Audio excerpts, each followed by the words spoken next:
प्रेम से लोग गोविंद भगवान की, सीताराम नाम भगवान की, लक्ष्मी नारायण भगवान की। ध्यान देना, दोपहर की बेला में प्रसंग चल रहा था।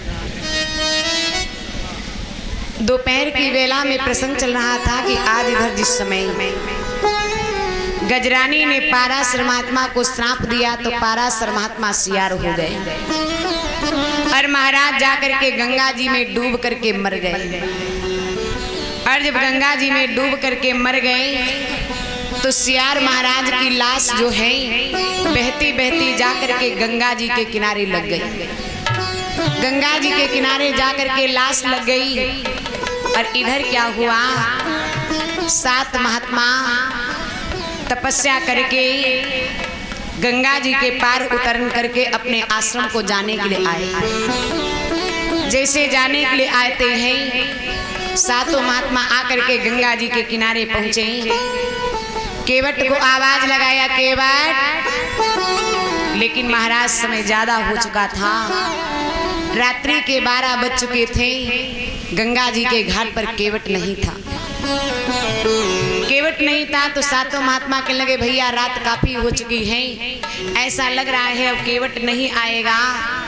तो हम सभी ने तपस्या किया है, इस तपस्या के बल से गंगा जी के किनारे की खरपतवार को नोच लेते हैं और नोच करके उसी तपस्या के बल से इन खरपतवार का नाव बना लेते हैं।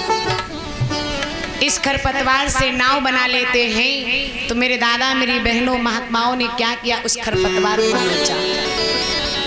खरपतवार को नोच करके अपनी तपस्या के बल से नाव बनाई और नाव बना करके 7 महात्मा उसी में बैठ करके पार उतर लेते। पार उतरने के बाद में जैसे आए जवाब दिया, भैया ये नाव इतनी हल्की है, हम लोगों की तपस्या के द्वारा ये चली आई है और इसमें अगर कोई दूसरा बैठेगा तो महाराज डूब जाएगा। तो ऐसा करो, इस नाव को जला देते हैं। 7 महात्माओं ने क्या किया, महाराज जो खरपतवार से नाव बनाई थी उस नाव में आग लगा देते हैं। जब नाव में आग लगा दिया, नाव जलने लगी। और जब नाव जलने लगी है तो उसमें से बदबू आने लगी। क्यों? क्योंकि सियार महाराज उसी खरपतवार में फंसे हुए थे। महात्माओं ने खरपतवार नोचा, नोच करके उसे नवैया बनाई तो वो साथ ही में चले आए थे। आज जैसे नाव जलने लगी इसमें से बदबू आने लगी। और जब बदबू आने लगी तो एक महात्मा ने जवाब दिया, भैया ऐसा लग रहा है इसमें किसी जीव की हत्या हो गई। विचार करने लगे कि इसमें किसी जीव की हत्या हो गई है। जब नाव जल करके राख हो गई, 7 महात्मा जो है राख को बटोरने लगे। जैसे राख को बटोरने लगे तो उसमें छोटी छोटी हड्डियां मिली। जैसे छोटी छोटी हड्डियां मिली, अब आपस में महात्मा विचार करने लगे, भैया इसमें तो किसी जीव की हत्या हो गई, अब तो जितना पुण्य नहीं किया उतना पाप हो गया। मैंने 6 महीने तपस्या की और 6 महीना तपस्या करने का ये परिणाम मिला, किसी जीव की हत्या हो गई, हमें तो पाप लग गया। तो उसी समय उन महात्माओं ने क्या किया, हड्डियों को एकत्रित किया और हड्डियों को एकत्रित करके महाराज ध्यान लगाया। तो जैसे ध्यान लगा करके देखा तो विचार किया, ये तो वही पाराशर महात्मा है, वही पाराशर महात्मा है। पत्नी के श्राप से सियार हो गई, गंगा जी से शादी करना चाहते थे, गंगा जी ने शादी नहीं किया, डुबो करके मार दिया। अब हमने नाव बनाई तो उसी में चले आए। अब महात्मा आपस में विचार करने लगे, कहने लगे, भैया ऐसा है ये तो अपनी ही बिरादरी के हैं। विचार किया, महाराज ये अपने बिरादरी के हैं, ऐसा करो अब इनको इस शरीर से मुक्ति दे देते हैं। जवाब दिया, ये अपने बिरादरी के हैं, ऐसा करो इनको इस शरीर से मुक्ति दे दो।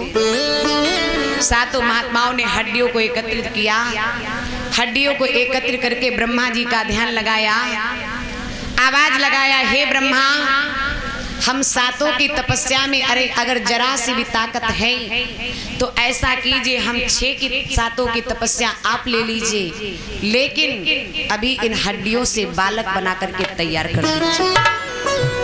जैसे ये आवाज ब्रह्मा जी के पास पहुंची, सृष्टि रचयिता ब्रह्मा जी ने क्या किया, उन हड्डियों से बड़ा ही सुंदर बालक बना करके तैयार कर दिया।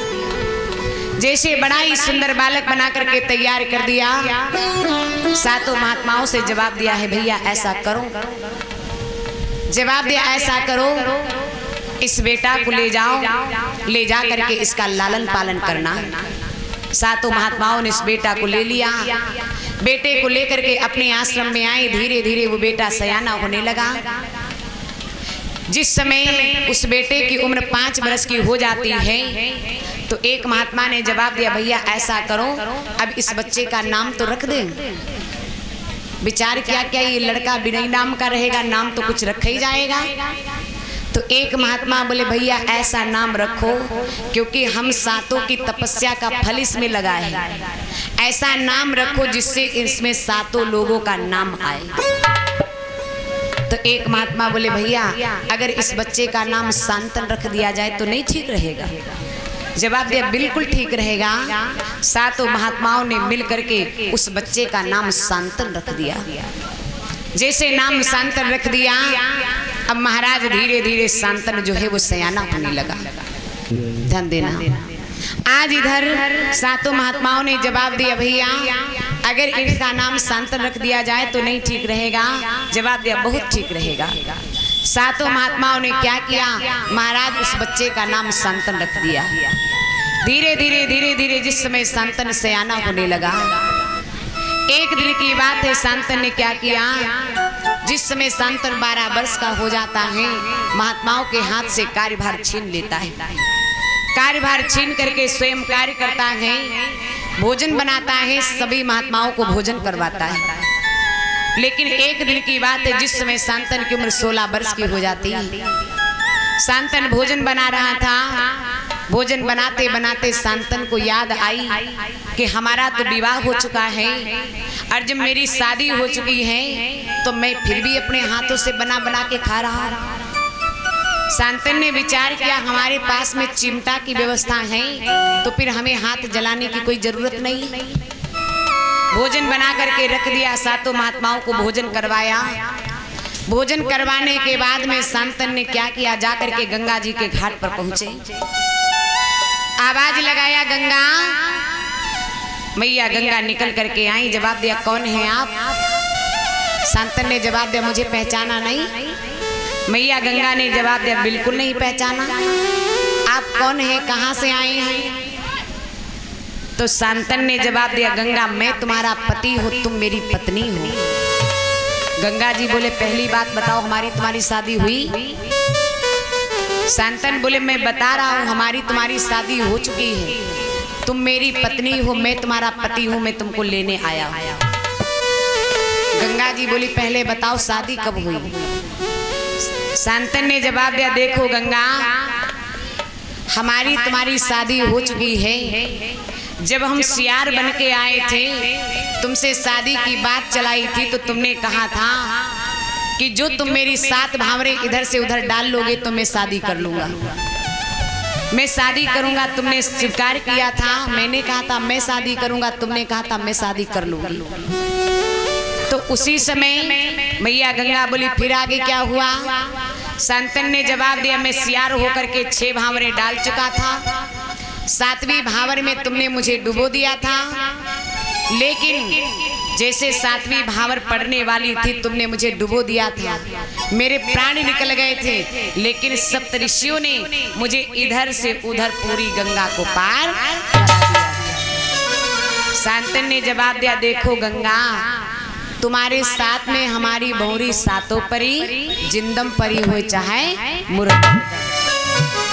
जवाब दिया चलो तुम मेरी पत्नी हो, मैं तुमको लेने आया। गंगा बोली ऐसे थोड़ी न चल दूंगी, जैसे मुंह उठाए आकर के कह दिए मैं चल दूंगी। शांतन बोले तो कैसे चलोगी? तो मैया गंगा कहने लगी मेरे चलने से पहले मेरी 3 शर्तें हैं, अगर वो शर्तें तुम स्वीकार करो तब तो मैं चल सकती हूँ। शांतन बताओ कौन सी शर्तें हैं, मैं स्वीकार करने के लिए तैयार हूँ। मैया गंगा ने जवाब दिया शांतन मेरी पहली शर्त ये है मैं तुम्हारे साथ में चलूंगी, तुम्हारा भोजन बनाऊंगी, भोजन बना करके फिर वापस आ जाऊंगी, शाम को आऊंगी, भोजन बनाऊंगी, फिर वापस आ जाऊंगी और रात्रि के 12 बजे में आऊंगी और सुबह 4 बजे फिर अपनी धारा में वापस। बोलो मंजूर है? शांतन बोले हाँ मंजूर है। तो मैया गंगा कहने लगी मेरी दूसरी शर्त। जवाब दिया मेरी दूसरी शर्त। शांतन बोले बताओ दूसरी शर्त क्या है? मैया गंगा कहने लगी मैं जो कुछ करने चलूंगी उसमें आप हमें टोकेंगे नहीं। जिस दिन टोक दोगे उसी दिन मैं आपको छोड़ करके चली जाऊंगी। शांतन ने जवाब दिया ये भी शर्त स्वीकार है। मैया गंगा बोली मेरी तीसरी शर्त। शांतन बोले बताओ तीसरी शर्त क्या है? आज इधर मैया गंगा ने जवाब दिया शांतन मेरी तीसरी शर्त ये है कि मर्जी मेरी चलेगी, मर्जी तुम्हारी नहीं चलेगी। जवाब दिया मर्जी मेरी चलेगी, मर्जी तुम्हारी नहीं चलेगी। शांतन ने जवाब दिया ये भी कोई शर्त है? अरे तुम एक औरत होकर के एक आदमी के ऊपर हुक्म चलाओगी? शांतन ने जवाब दिया अगर ले चलना है तो स्वीकार कर। मेरे दादा मेरी बहनों, मैया गंगा के प्रेम में शांतन अंधे हो चुके थे। जवाब दिया ठीक है मुझे स्वीकार है, चलो। लेकर के शांतन मैया गंगा को आश्रम पर आए। मैया गंगा ने भोजन बनाया, भोजन बना करके रख देती है। शांतन से जवाब दिया अब मैं जा रही हूँ। महाराज शांतन के लगे ठीक है जाओ। मैया गंगा वापस अपनी धारा में चली आती हैं। लेकिन इधर क्या हुआ, 7 महात्मा आए, सप्तऋषि भोजन करने के लिए बैठे।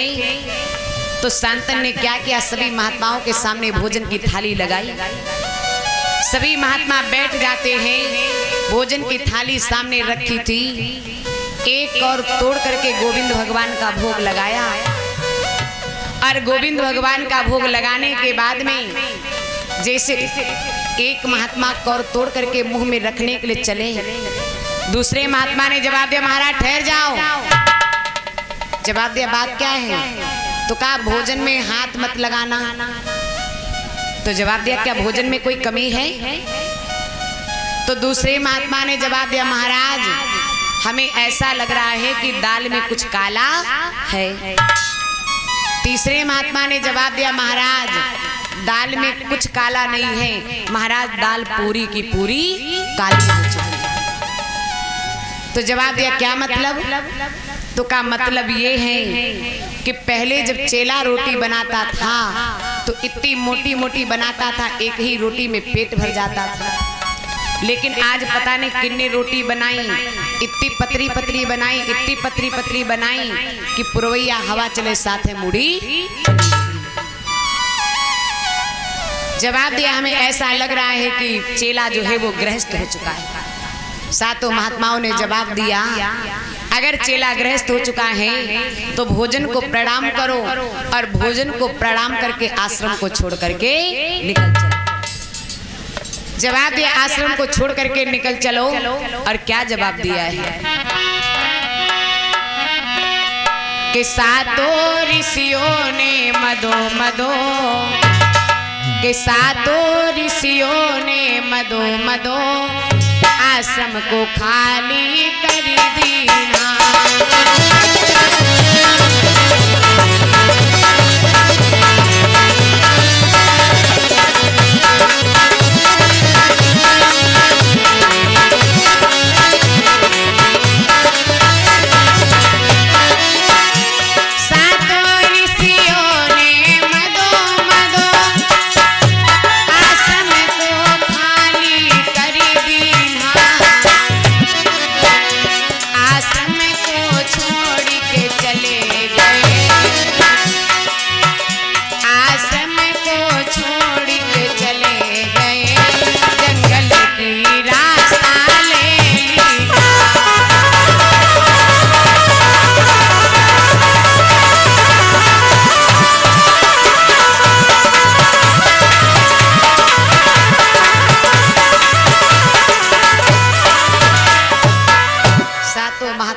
क्या किया, भोजन को प्रणाम किया और भोजन को प्रणाम करके आश्रम को छोड़ करके निकल पड़े। सातों महात्माओं ने आश्रम को छोड़ दिया, आश्रम को छोड़ करके चले गए।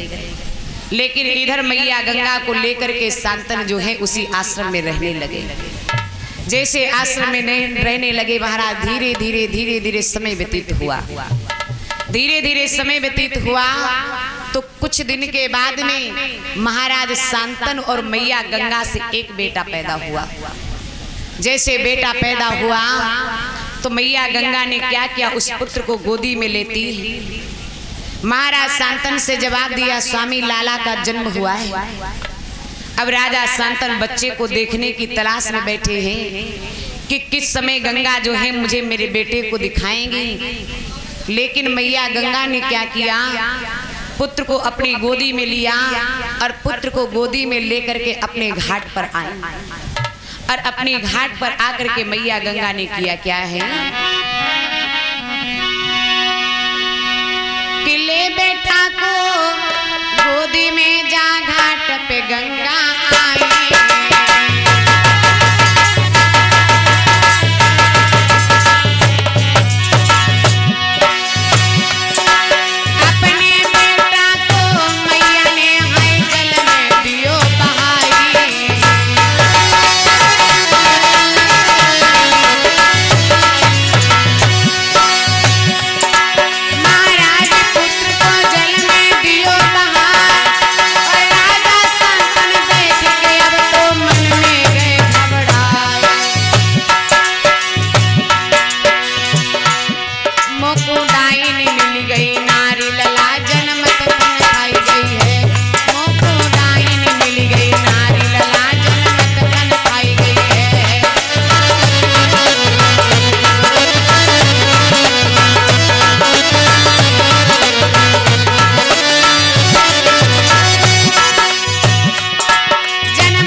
गंगा ने क्या किया, जैसे बालक हुआ मैया गंगा ने उस बेटा को लिया। बेटा को लेकर के महाराज मैया अपने घाट पर आई। घाट पर आकर के अंजनी में जल भरा। अंजनी में जल भर करके बेटे के मस्तक में लगाया और बेटे के मस्तक में लगा करके मैया गंगा ने अपने बेटा को अपनी धारा में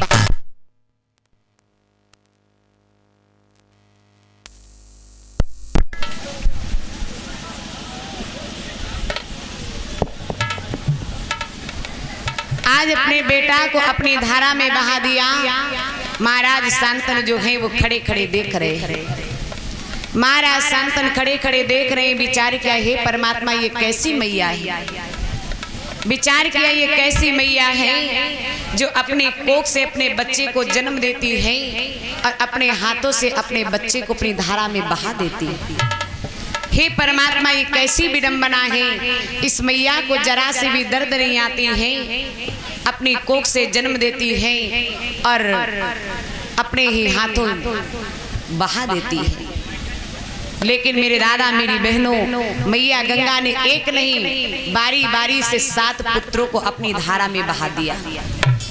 जैसे अपनी धारा में बहा देती हैं, जैसे 8वां पुत्र हुआ। महाराज शांतन बैठे हैं, विचार कर रहे हैं अब तो मुझे बालक देखने को मिलेगा।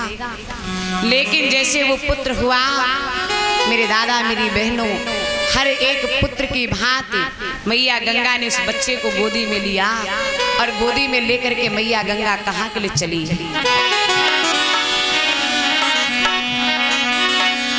जैसे मैया गंगा अपने घाट की तरफ चली तो महाराज शांतन ने पीछे से किया क्या कि घोड़ा की करी सवारी है, तब राजा चले पिछाड़ी है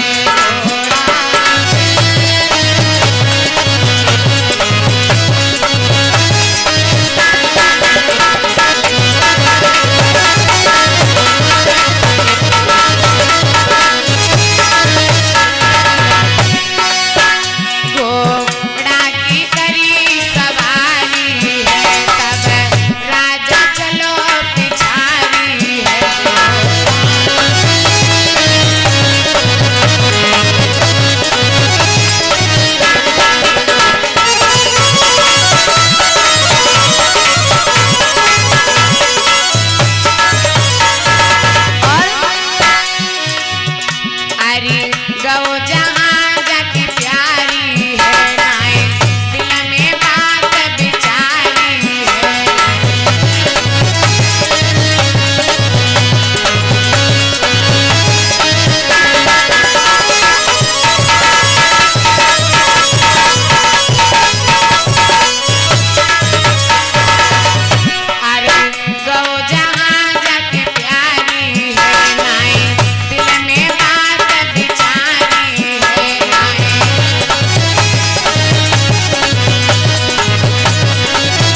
क्या किया, सभी पुत्रों की भांति उस पुत्र को लेकर के मैया गंगा अपने घाट पे आई। जैसे मैया गंगा अपने घाट पर आती हैं, बेटे के अंजनी से मस्तक में जल लगाया, अंजनी में लेकर के जल बेटे के मस्तक में लगाया। लेकिन अब की बार राजा शांतन पीछे पीछे आए। जैसे बेटे को बहाने के लिए चली, उसी समय शांतन ने पीछे से जवाब दे, ए गंगा ठहर जाओ, तुमने मेरे 7 बच्चों को अपनी धारा में बहा दिया, मैंने कुछ नहीं कहा, लेकिन अब ये 8वां पुत्र जो है इसे मैं तुम्हें बहाने नहीं दूंगा। जैसे इतनी बात सुनी, मैया गंगा बोली, ले जाओ अपने बालक को। जवाब दिया, ले जाओ अपने बालक को, मेरा और तुम्हारा पेड़ पूरा हो चुका। मैंने कहा था कि जिस दिन मुझे टोक दोगे उसी दिन मैं तुम्हें छोड़ के चली आऊंगी, इसलिए ये अपने बालक को ले लीजिए, हमारा और तुम्हारा पेड़ पूरा हो चुका है। शांतन ने अपने बेटा को ले लिया। बेटा को लेकर के महाराज शांतन ने मन में विचार किया कि बालक अभी छोटा है, इसे माँ की ममता की जरूरत है, दुग्ध की जरूरत है, सो मैं इसे नहीं दे पाऊंगा। ए भैया आगे वाले,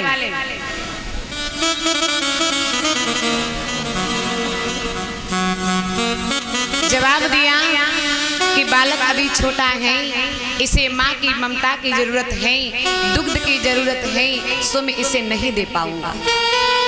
शांतन ने जवाब दिया, देखो गंगा, जब तक मेरा ये बेटा छोटा है तब तक तुम इसका लालन पालन कर दो, और जब मेरा बेटा बड़ा हो जाए तो तुम मुझे दे देना। गंगा बोली, ये सब हो जाएगा, लेकिन अब मैं तुम्हारी पत्नी बन के नहीं रहूंगी। शांतन बोले, कोई बात नहीं, मेरे बेटा को बड़ा कर दो, उसके बाद में तुम्हें चली जाना है चली जाना।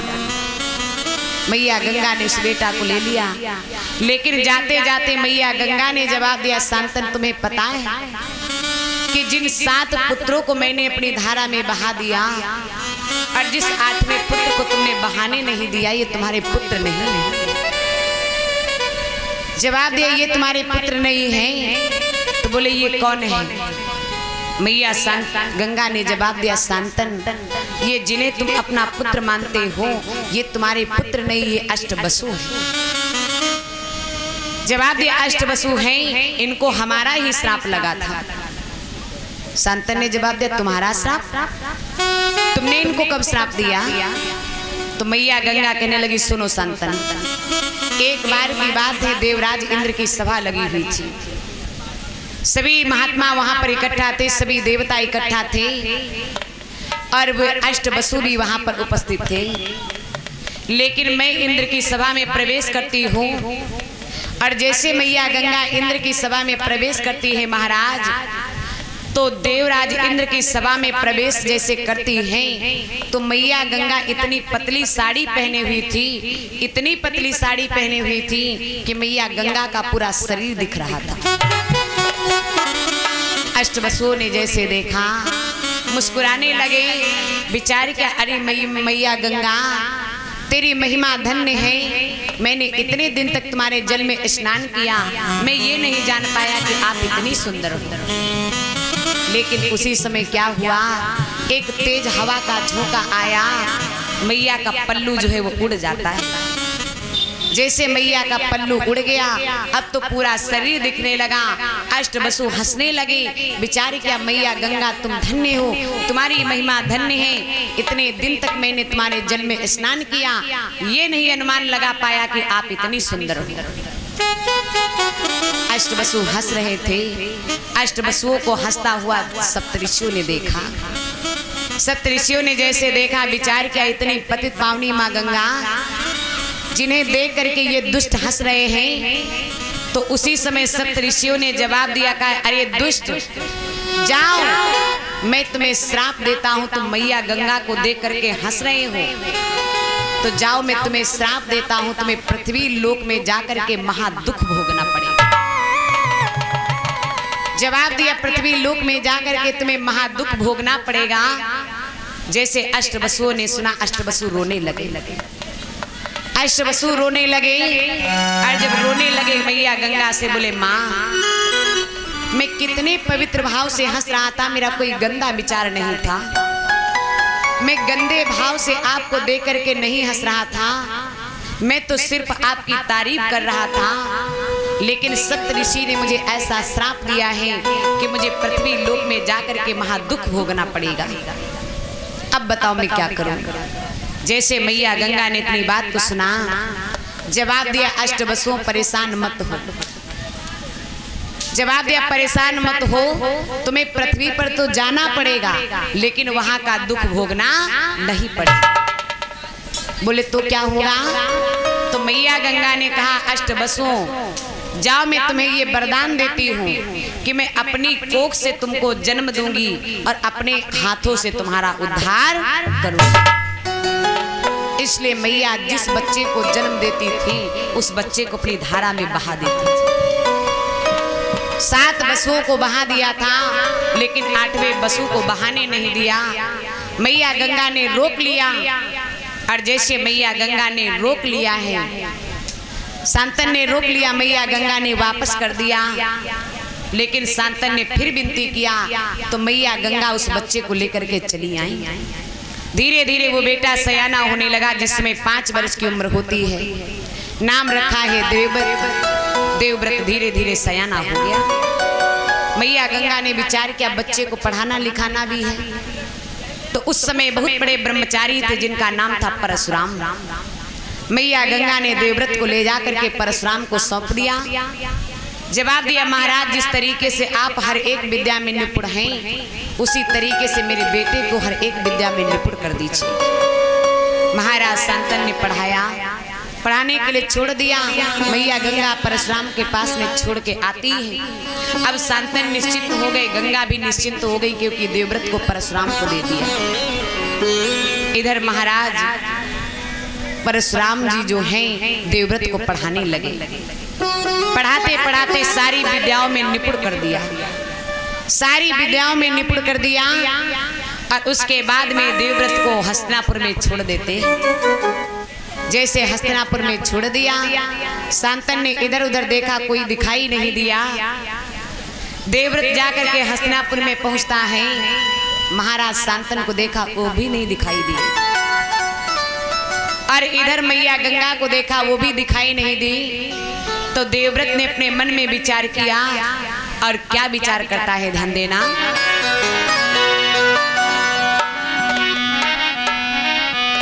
के हस्तिनापुर अकेले हो, के हस्तिनापुर अकेले हो, नाए कुछ भी सुहाता है। हस्तिनापुर अकेले हो, नाए कुछ भी सुहाता है।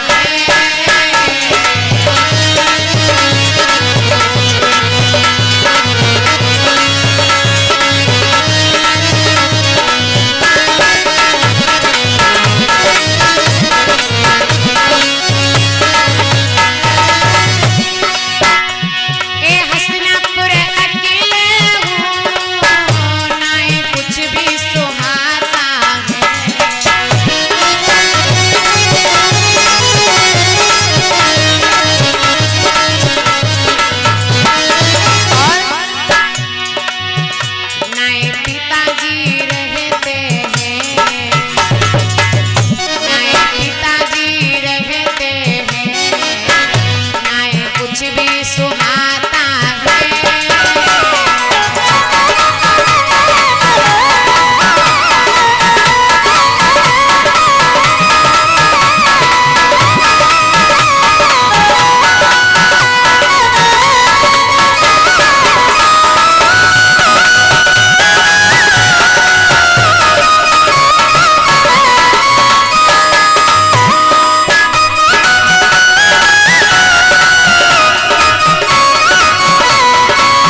शंकर भगवान की। आज इधर जब देवव्रत को कोई दिखाई नहीं दिया तो देवव्रत ने क्या किया, अपने हाथ में धनुष और बाण लिया।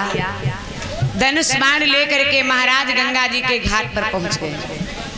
भैया कमेटी वालों से निवेदन है, जरा इन लोगों को शांत कर दीजिए, क्योंकि कथा सुनने कोई नहीं आता है। नाच नौटंकी नहीं हो रही है, जो बदतमीजी कर रहे हो, बार बार कहने का कोई असर ही नहीं पड़ रहा है।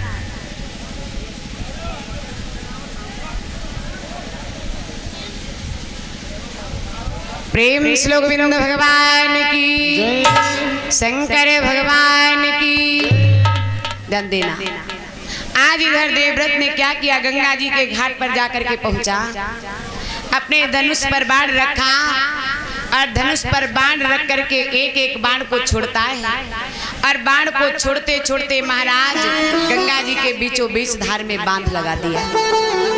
जैसे बांध लगा दिया, इधर का जल उधर, उधर का जल उधर फैलने लगा। सारा जल जो है महाराज शांतन के दरबार में प्रवेश करने लगा। जैसे राज दरबार में प्रवेश करने लगा, इधर महाराज शांतन ने देखा, दौड़ करके गंगा जी के घाट पर आए तो क्या देखा कि एक 18 साल का लड़का जिसने गंगा जी के बीचों बीच धार में बांध लगा दिया है। एकदम से जवाब दे, लड़के एक बात बता, जिसके अंदर तू बांध लगा रही है जानते हैं कौन है? देवव्रत ने जवाब दिया, नहीं जानता हूँ, कौन है आप बताओ। महाराज शांतन बोले, ये तुम्हारी मैया गंगा है। देवव्रत कहने लगे, आप कौन हो जो समझा रहे हो? शांतन ने जवाब दिया, बेटा मैं तुम्हारा पिता हूँ। जवाब दिया, मैं तुम्हारा पिता हूँ। जैसे इतनी बात सुनी, देवव्रत बोले, अच्छा पता नहीं कहाँ से चले आते हो, बता रहे हो मैं तुम्हारा पिता हूँ। हमारा तुम्हारा युद्ध होगा, अगर मैं युद्ध में हार जाऊंगा तुम जीत जाओगे, या जब तक मेरी मैया गंगा नहीं कहेंगी तब तक मैं तुमको छोड़ने वाला नहीं हूँ। अगर मैया गंगा कह देंगी कि तुम ही मेरे असली पिता हो तब तो मैं तुम्हें छोड़ दूंगा, अन्यथा मैं तुम्हें नहीं छोड़ूंगा। शांतन बोले, ठीक है मुझे मंजूर है। ध्यान देना, आज पिता और बेटे में युद्ध होने लगा, बाप बेटे में युद्ध होने लगा। इतना घमासान युद्ध हुआ, इतना घमासान युद्ध हुआ, मैया गंगा ने विचार किया अब तो प्रलय हो जाएगा। विचार किया एक प्रलय हो जाएगा, एक बेटे के हाथ से बाप का कत्ल हो जाएगा। मैया गंगा निकल के आई, जवाब दिया, देवव्रत ठहर जाओ, जिनसे तुम युद्ध कर रहे हो यही तुम्हारे असली पिता है। जैसे मैया गंगा ने बताया, देवव्रत ने युद्ध बंद कर दिया और उसी समय महाराज शांतन के साथ में देवव्रत हस्तिनापुर में आए। बड़े प्रेम के साथ में हस्तिनापुर में रहने लगे। महाराज एक दिन की बात है, महाराज शांतन जो है उत्तरांचल की तरफ शिकार खेलने के लिए गए और जब शिकार खेलने के लिए गए तो वही सत्यवती उस जंगल में बैठी हुई थी। महाराज शांतन ने जैसे देखा, सत्यवती के रूप को देख करके मोहित हो गए। जवाब दिया, एक बात बताओ तुम्हारा नाम क्या है? सत्यवती ने जवाब दिया, मेरा नाम सत्यवती है। तो शांतन ने जवाब दिया, अच्छा एक बात बताओ, क्या तुम्हारी शादी हो चुकी? शांतन ने जवाब दिया, बताओ। सत्यवती कहने लगी, मेरी शादी तो नहीं हुई है। शांतन ने जवाब दिया, क्या कहीं शादी करोगी नहीं? सत्यवती ने जवाब दिया, बिल्कुल करूंगी, लेकिन आपको मेरी शादी से क्या लेना देना? तो शांतन ने जवाब दिया, शादी तो कहीं नहीं कहीं करोगी ही, तो ऐसा करो हमारे साथ में शादी कर लो। जैसे इतनी बात सुनी तो उसी समय सत्यवती ने जवाब दिया, अच्छा मैं शादी तो कर लूंगी, लेकिन जब तक मेरे पिताजी नहीं कहेंगे तब तक मैं तुम्हारे साथ में शादी करने के लिए हाँ नहीं। शांतन बोले, चलो ले चलो अपने पिता के पास। आज आकर के सत्यवती अपने पिता केवट के पास में पहुंची। केवट ने जैसे देखा, जवाब दिया, महाराज एक बात बताओ, इस गरीब के दरवाजे पर कैसे आना हुआ? तो शांतन ने जवाब दिया, भैया जब किसी को किसी से कोई काम होता है या किसी की जरूरत पड़ती है तो उसके दरवाजे पर जाना पड़ता है। केवट कहने लगा, महाराज आपको कौन सी जरूरत पड़ गई? आप तो स्वयं सम्राट हैं, आप स्वयं राजा हैं, और मेरे गरीब से कौन सी ऐसी जरूरत पड़ गई जो आप यहाँ पे चले आए? शांतन ने जवाब दिया, केवट तुम्हारी बिटिया जो सत्यवती है इसके कहीं न कहीं हाथ पीले जरूर करोगे। ऐसा क्यों न करते हो कि मेरे साथ में शादी कर दो। केवट कहने लगा, हाँ महाराज, शादी तो मैं कर दूंगा, लेकिन पहली एक बात बताओ, तुम्हारी शादी तो नहीं हुई है। शांतन ने जवाब दिया, मैं झूठ नहीं बोलूंगा, मेरी शादी भी हो चुकी है और मेरे एक लड़का भी है। तो केवट कहने लगा, मैं एक शर्त पे शादी कर सकता हूँ। शांतन बोले, बताओ शर्त क्या है। केवट ने जवाब दिया, अपने बड़े पुत्र को राजगद्दी न दे करके जो मेरी बेटी से बेटा पैदा हो, अगर तुम उसे राजगद्दी दो तो मैं शादी कर सकता हूँ। जैसे इतनी बात सुनी, शांतन ने जवाब दिया, ये तो नहीं हो पाएगा, क्योंकि हमारे यहाँ का नियम है जो ज्येष्ठ पुत्र होता है राजगद्दी वही पाता है। तो केवट कहने लगा, महाराज तो शादी की आशा छोड़ दीजिए, मैं शादी नहीं कर पाऊंगा। महाराज शांतन वापस लौट आए। वापस लौट आते हैं, सत्यवती की याद में राजा शांतन ने खाना पानी सब कुछ छोड़ दिया। खाना पानी सब कुछ छोड़ दिया। देवव्रत ने देखा, जवाब दिया, पिताजी कोई बीमारी हो गई है क्या, जो शरीर सूख के काटा हो गया है? अगर कोई बीमारी हो तो किसी डॉक्टर के पास में चलो, इलाज करवाओ। शांतन कहने लगे, बेटा मेरे रोग की दवा जो है वो तुम्हारे पास में है। तुम चाहो तो मैं ठीक हो सकता हूँ, अगर तुम नहीं चाहोगे तो मैं नहीं ठीक हो सकता हूँ। देवव्रत ने जवाब दिया, मेरे पास में? बोले हाँ। तो कहा, बताओ पिताजी, अगर दवाई है तो मैं दूंगा। शांतन ने जवाब दिया, बेटा कल मैं उत्तरांचल की तरफ गया था, वहां पे एक लड़की को मैंने देखा, अगर उस लड़की के साथ में मेरी शादी नहीं हुई तो मैं जी नहीं पाऊंगा। जैसे इतनी बात सुनी, देवव्रत बोले, पिताजी चिंता क्यों करते हो, रिश्ता करवाने की जिम्मेदारी हमारी है। चल दिए, जाकर के केवट के पास में पहुंचे। जवाब दिया, नाना जी को प्रणाम स्वीकार।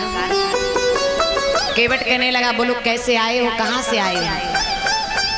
देवव्रत ने जवाब दिया, ये मत पूछो कि कैसे आए हैं, ये पूछो कि कहाँ से आए हैं, क्यों आए हैं। जवाब दिया, बताओ क्यों आए हो। तो उसी समय देवव्रत ने जवाब दिया, महाराज जो राजा आज के 5 दिन पहले तुमसे शादी की बात करके गया था, मैं उसी का बेटा हूँ और मैं मौसी को लेने आया हूँ, तुम विदा कर दो। केवट कहने लगा, उसी राजा के बेटे? बोले हाँ। तो केवट कहने लगा, तो मैं नहीं भेज पाऊंगा। देवव्रत बोले, कमी क्या है, क्या मजबूरी है, नहीं भेज पाओगे? तो उसी समय केवट ने जवाब दिया, बेटा मैंने तुम्हारे पिता से एक शर्त रखी थी कि मेरी लड़की से जो लड़का पैदा हो, अगर तुम उसे राजगद्दी दो तो मैं शादी कर सकता हूँ। तुम्हारे पिता ने मना कर दिया था, इसलिए मैंने शादी नहीं किया। देवव्रत बोले, नाना जी अगर ऐसी बात है तो ठीक है, मैं राजगद्दी नहीं लूंगा। केवट कहने लगा, ठीक है तुम राजगद्दी नहीं लोगे, लेकिन कुछ दिन के बाद में तुम्हारी शादी होगी, तुम्हारी धर्मपत्नी आएगी, उसके द्वारा बच्चे पैदा होंगे, वो तो राजगद्दी जरूर लेंगे। जैसे देवव्रत ने इतनी बात को सुना, जवाब दिया, नाना जी अगर ऐसी बात है तो जाओ, मैं अपनी मैया गंगा की कसम खा करके 33 करोड़ देवी देवताओं को साक्षी मान करके मैं ये प्रण लेता हूँ कि मैं आजीवन कुंवारा रहूंगा, विवाह नहीं करूंगा। जैसे इतनी ये भीषण प्रतिज्ञा की है, उसी जगह से ये भीषण प्रतिज्ञा लेने की वजह से देवव्रत का नाम देवव्रत से बदल करके भीष्म पितामह पड़ गया। प्रेम से गोविंद भगवान की। आज जैसे नाम भीष्म पितामह पड़ गया, भीष्म पितामह कहने लगे, नाना अब तो भेज दो। उसी समय केवट ने क्या किया, सत्यवती को भेज दिया। सत्यवती को लेकर के भीष्म पितामह हस्तिनापुर में आए। जैसे हस्तिनापुर में आए, अपने पिता शांतन से क्या जवाब दिया, पिताजी मेरी बात सुनो कि पकड़ो मौसी की बबुलारी बहिया, पकड़ो मौसी की बबुलारी बहिया, साथ में लेके मैं आ गया।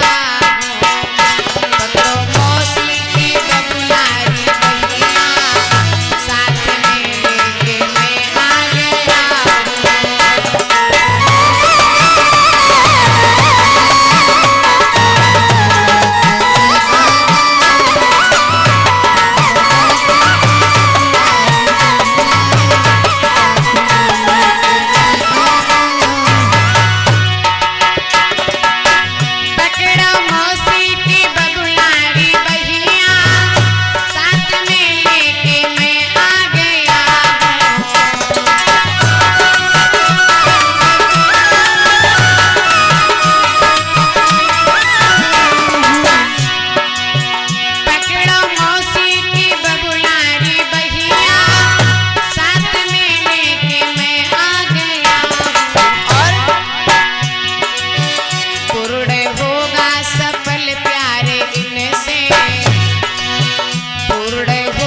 से भीष्म पितामह ने जवाब दिया, पिताजी मैं मौसी को लेकर के आया हूँ, अब मौसी को आपको सौंप रहा हूँ, बाकी की जिम्मेदारी आपकी है, बाकी आगे की जिम्मेदारी आपकी है।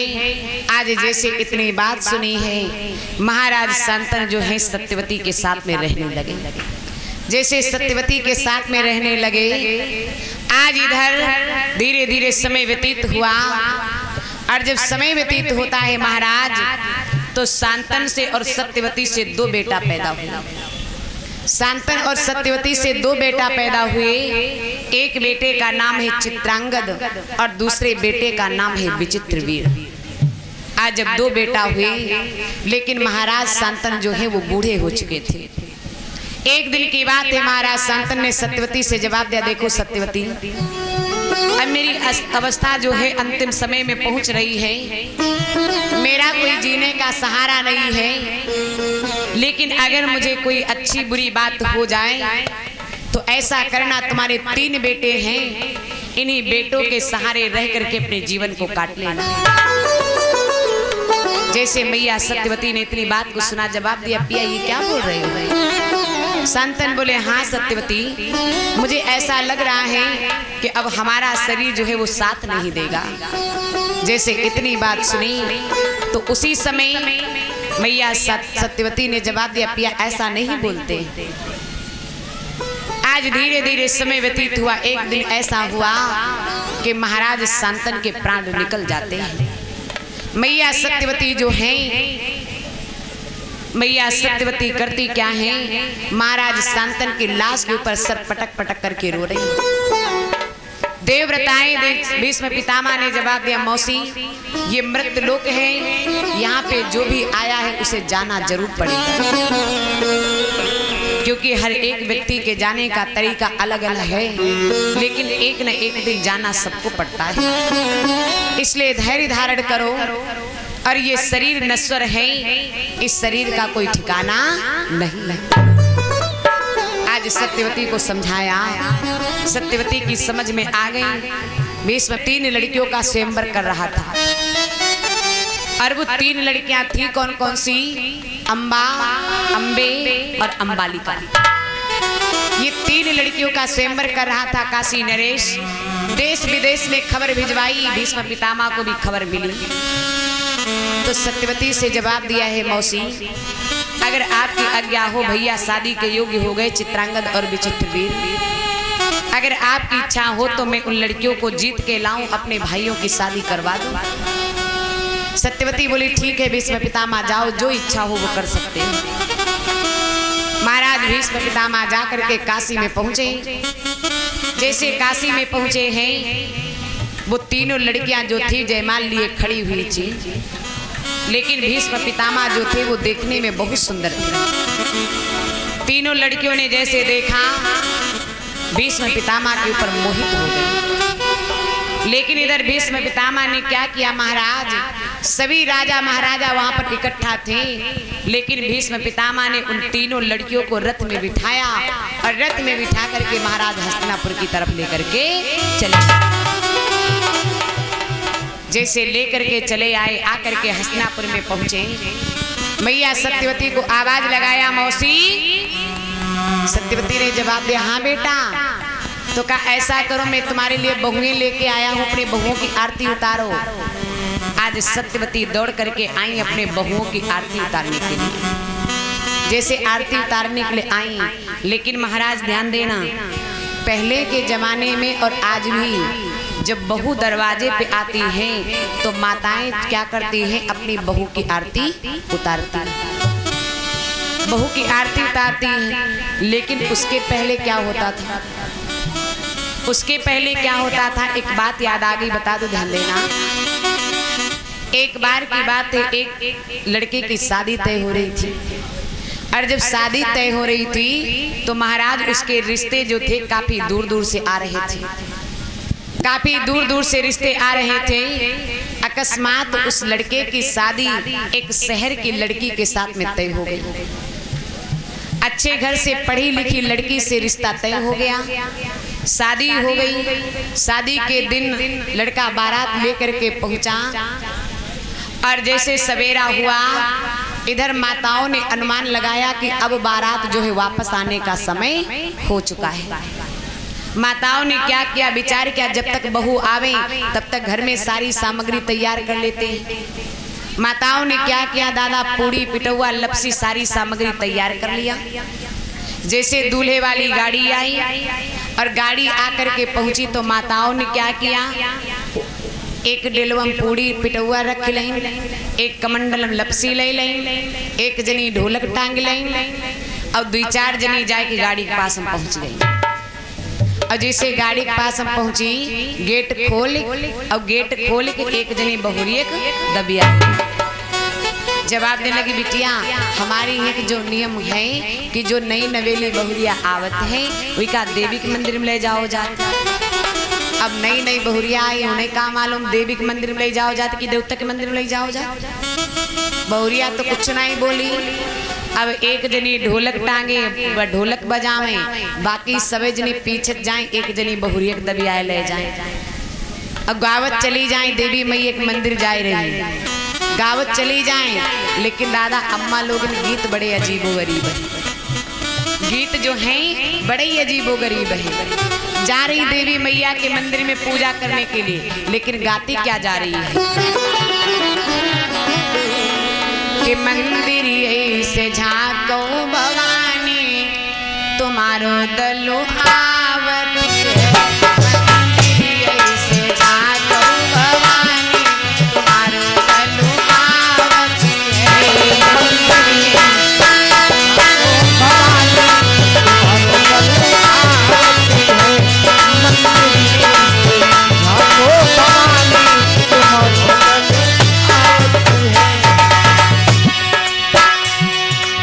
सोने की थाली में भोजन परोसियो, सोने के थाली में भोजन परोसियो, सोने के थाली में भोजन परोसियो, सोने की थाली में भोजन परोसियो, सोने के थाली में भोजन परोसियो, सोने के थाली में भोजन परोसियो। मंदिर ऐसे दिलो भवानी तुम्हारा दलो आवती है, मंदिर ऐसे दिलो भवानी तुम्हारो दलो आवती है, मंदिर ऐसे दिलो भवानी तुम्हारो दलो आवती है, मंदिर ऐसे दिलो भवानी तुम्हारो दलो आवती है। मंदिर ऐसे झांको भवानी तुम्हारो दलो आवती है, मंदिर ऐसे झांको भवानी तुम्हारो दलो आवती है, मंदिर ऐसे झांको भवानी तुम्हारो दलो आवती है। गावत चली जाए, मंदिरिये से झांको भवानी तुम्हारा दल जाए कि देवी मैया के मंदिर के पास हम पहुंच गई। और जब मैया के मंदिर के पास हम पहुंच गई तो आपने भी देखा होगा, जहां दुर्गे मैया का मंदिर होता है वहां शेर जरूर होते हैं। अब मंदिर के 2 गेट थे और दोनों गेटों के तरफ एक एक शेर खड़ा हुआ था। सासू अम्मा बहुरी से बोली, बिटिया ऐसो करो, जाओ देवी मैया के मंदिर में घुस के मैया के दर्शन कर आओ। अब बहुरिया जैसे चली, इधर वाले गेट से घुसने के लिए चली, उधर शेर खड़ो रहा है। बहुरिया छिटक दुठाड़ी में का लगी, हम नहीं जीबो माँ बघवा हमका खाए जाए। गांव वाली बोली जई खूब पढ़ी लिखी, विचार करने लगी जई खूब पढ़ी लिखी नहीं ना माँ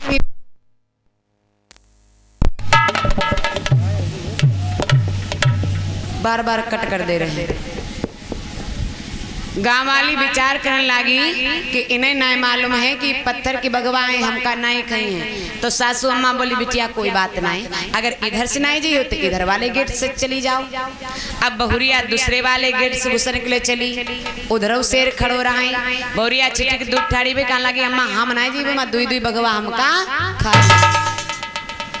गाँव वाली हंसी उड़ावे, गाँव वाली मजाक बनाए ले कि ये इनकी आई बहुड़िया खूब पढ़ी लिखी है, इनका नहीं मालूम है पत्थर की बगवाएं कुछ नहीं करी हैं। सासू अम्मा बोली, बिटिया अरे पत्थर की बगवा है तुमका नहीं खाई है। बहुरिया कहने लगी, हाँ हमने कह दिया तो मैं नहीं जाऊंगी तो नहीं जाऊंगी। सासू अम्मा मारे, शाबाशिक मारे, बहुरिया पकड़ और मंदिर के अंदर धक्का। बहुरिया जाए मंदिर के अंदर पहुंच गई और जैसे बहुरिया मंदिर के अंदर पहुंची पीछे से बूढ़ो पहुंच गई और सासू अम्मा ने क्या करो दादा पूरी कौर तोड़ और लपसी में लगाए जैसे देवी मैया के मुँह में लगावने के लिए चली। पूरी कौर तोड़ के लपसी में लगाए के जैसे देवी मैया के मुँह में लगावने के लिए चली। दादा वो पढ़ी लिखी बहुरिया ने अपने सास गाल ताड़ा से झापड़ जैसे झापड़ पर हुआ भगदड़ मची गो। अब भगदड़ मची जई है जी की नई नई बहुरिया आवे अब औते आवे तो सास उतार करे लागे, सास मारे लागे, भगदड़ मची जई है। गाँव वाली कहने लगी बहना बही तो जब पागल रहे पूरी सिर्री नहीं हुई गई कि औते आवत अपनी सास मारे ही लागे। जैसे इतनी बात कही तो उस बहुरिया ने जवाब दिया कहा हाँ मैं पागल हूँ लेकिन मैं आप लोगों को एक बात बताना चाहती हूँ। गांव वाली बोली बताओ क्या बताना चाहती हूँ। तो उस पढ़ी लिखी बहुरिया ने जवाब दिया कहा सुनो कि अब ही हमने रहना बैलानी की अब सब कोई बैलानी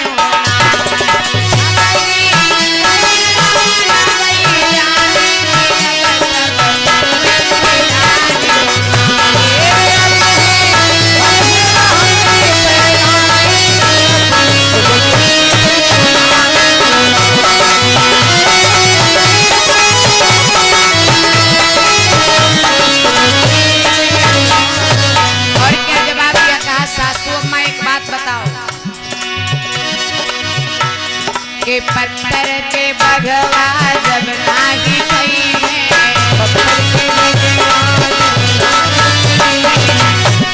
के पत्थर के भगवा जब नागी खई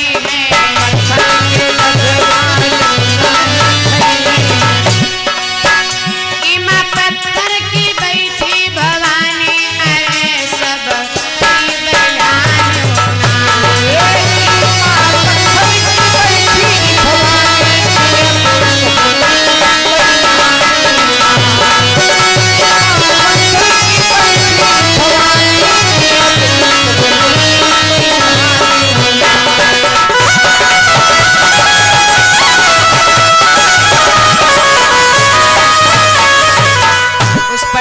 बहुरिया ने जवाब दिया माँ हमसे कहती हो कि पत्थर के भगवा है तुमका नाये खई है लेकिन अम्मा एक बात बताओ पूरी कौर तोड़ के लपसी में लगाए जिनके मुँह में लगावन के लिए जाती हो अम्मा एक बात बताओ जी का तुम्हारी बुआ बैठी जो तो पत्थर के लगाने।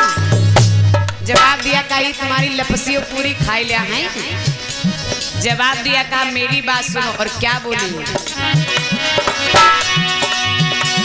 कि ससुर को अपने महादेव मानो, ससुर को अपने महादेव मानो, ससुर को अपने महादेव ससुर को अपने महादेव मानो, ससुर को अपने महादेव मानो। प्यारी सासुर को गौरा भवानी अरे सब कोई बैलानी होना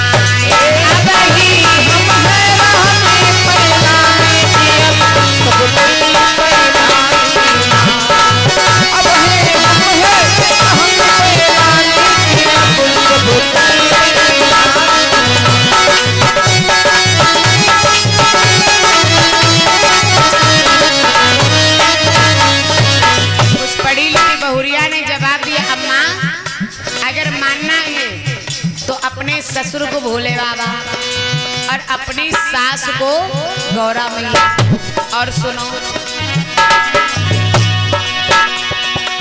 देवरा को अपने लखन जी मानो, देवरा को अपने लखन जी मानो, देवरा को अपने लखन जी मानो, देवरा को अपने लखन जी मानो, देवरा को अपने लखन जी मानो। छोटी ननदी को दुर्गा भवानी अरे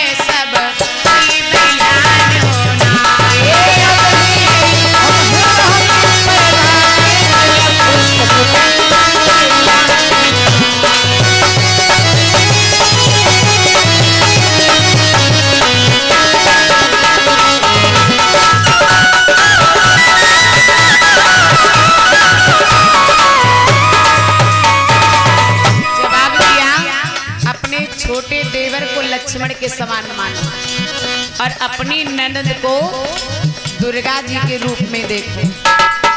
और क्या जवाब दिया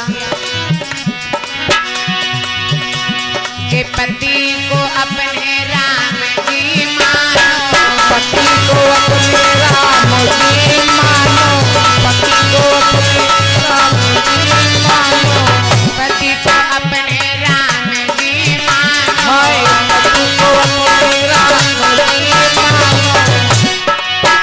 खुद हुई जाओ सीता भवानी, अरे सब कोई बलिदान उनाए।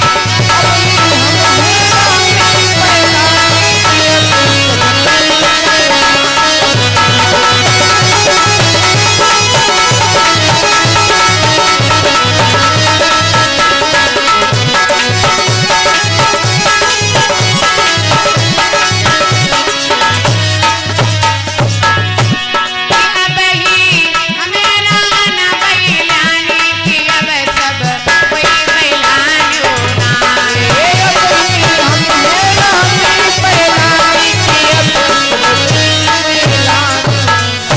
प्रेम श्लोक गोविंद भगवान की जय। महाराज उस पढ़ी लिखी बहुरिया ने क्या किया, सबके दिमाग जो है वो ठिकाने लगा दिया।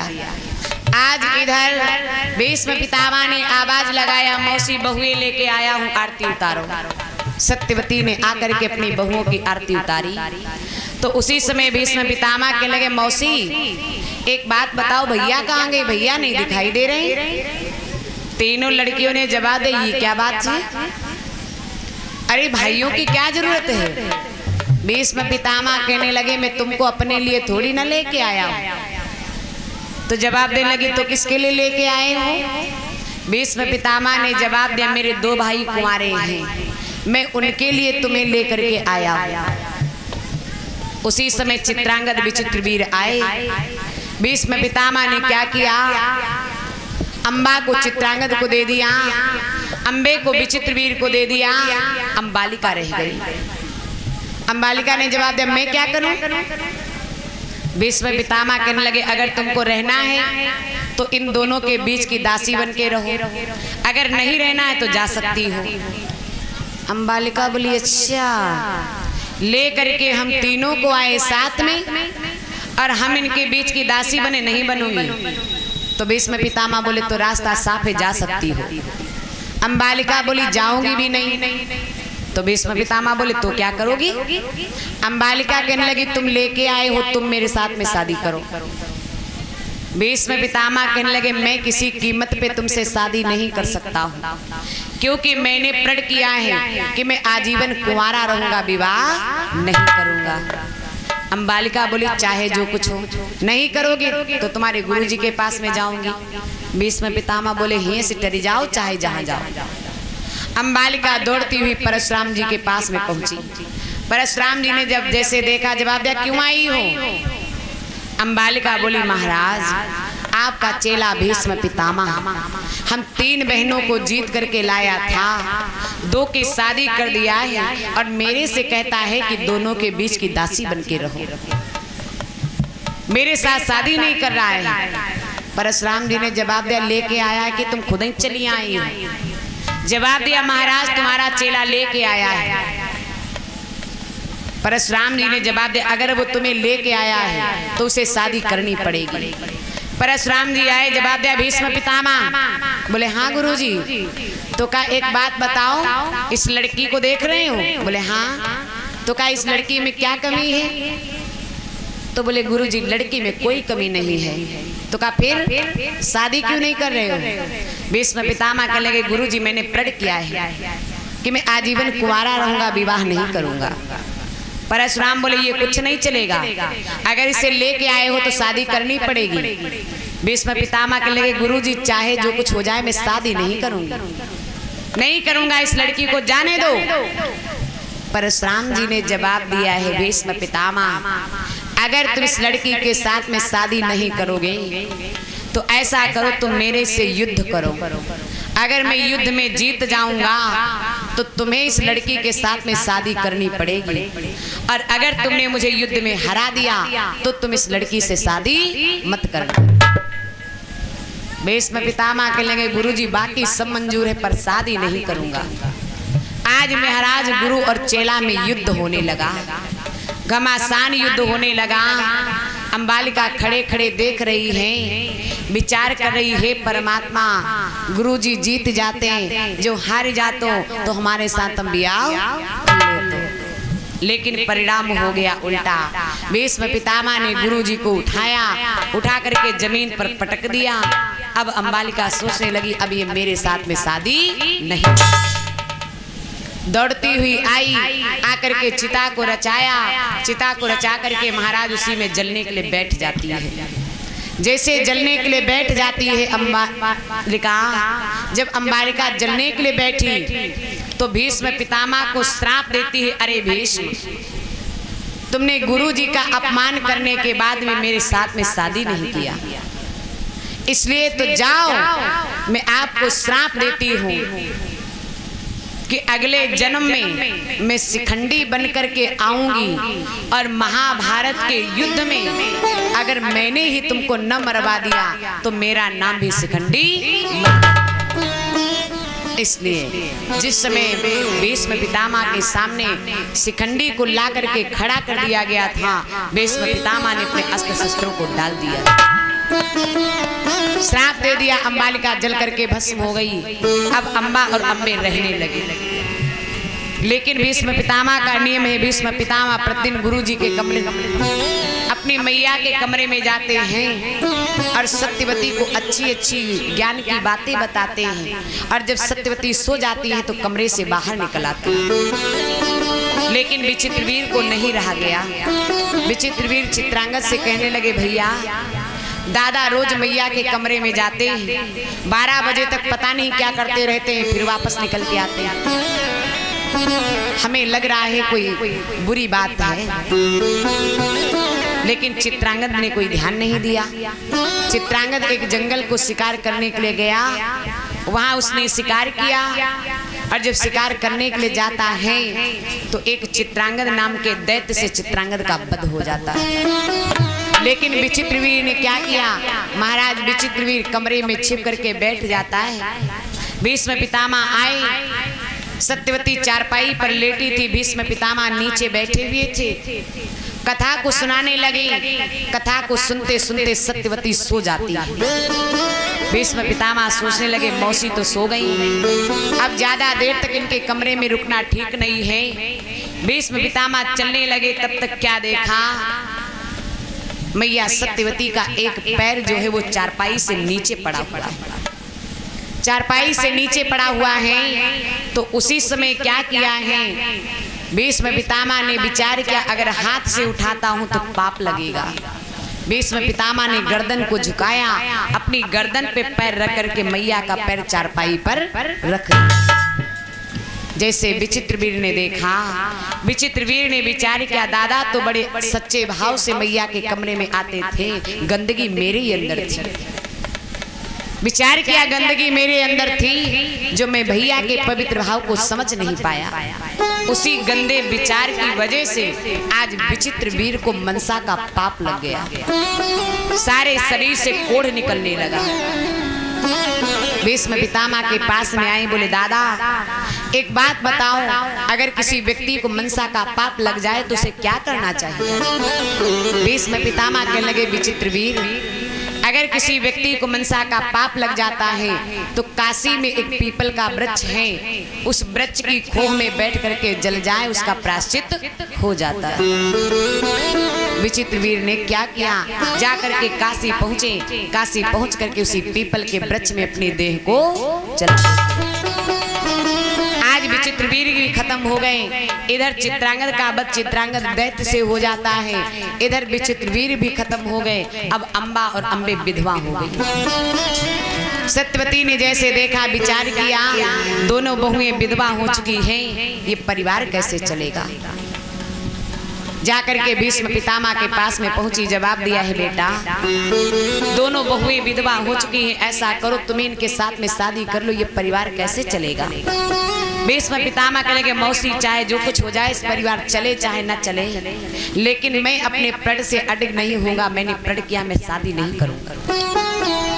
जवाब दिया मैं शादी नहीं कर सकता हूँ, लेकिन एक उपाय बता सकता हूँ। जो मेरे जेठे भैया वेद व्यास जी महाराज हैं, आप उनसे कहो तो हो सकता है वो इनके साथ में शादी कर लें। जैसे इतनी बात सुनी है, आज उसी समय वेद व्यास जी का ध्यान किया। वेद व्यास जी आए, मैया सत्यवती बोली बेटा दोनों पुत्र खत्म हो गए, दोनों बहुएं विधवा हो गई, ये परिवार कैसे चलेगा, वंश मिट जाएगा, इसलिए तुम इनके साथ में शादी कर लो।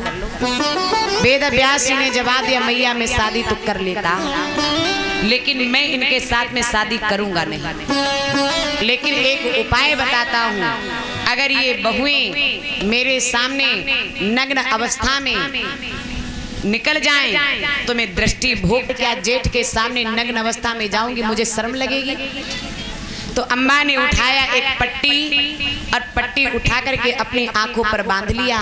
विचार किया कि मैं समझूंगी कि हमें दिखाई नहीं देता है तो जेठ को भी दिखाई नहीं देता है। आज आंखों में पट्टी बांध करके मैया अम्बा जो हैं वेद व्यास जी महाराज के सामने से होकर के निकली। वेद व्यास जी ने कहा पुत्रवती भव। मैया सत्यवती पूछने लगी बेटा इसका पुत्र कैसा होगा?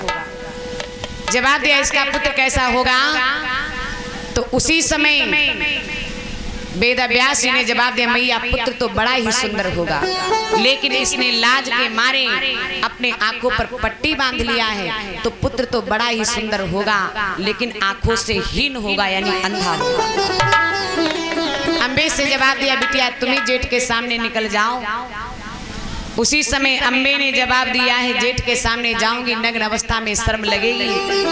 अम्बे ने क्या किया, उठाया थोड़ा सा पिंडोर को महीन महीन कूट करके अपने सारे शरीर में लेप लगा लिया और लेप लगा करके वेद व्यास जी महाराज के सामने से होकर के निकली।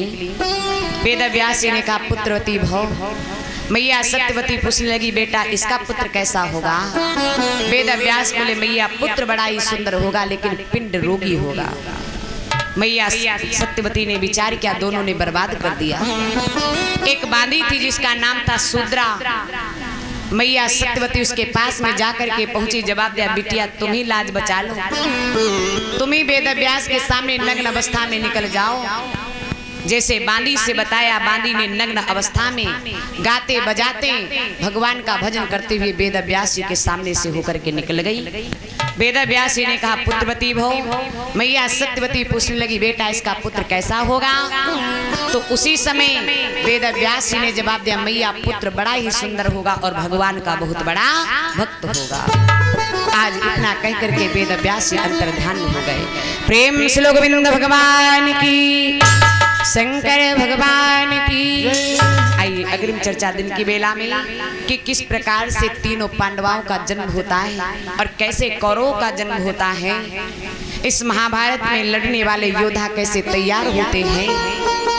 आइए दो बार राम नाम संकीर्तन बोलेंगे, उसके बाद में आरती सभी लोग ताली बजाते हुए बोलेंगे श्रद्धा और भाव के साथ कि सारी दुनिया वाले बोल, कि सारी दुनिया वाले बोल गिरधर मेरा है। सारी दुनिया वाले बोल गिरधर मेरा है। सारी दुनिया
बोलो गोविंद भगवान की से के आरती कई लोग पुरवा की रघुनाथ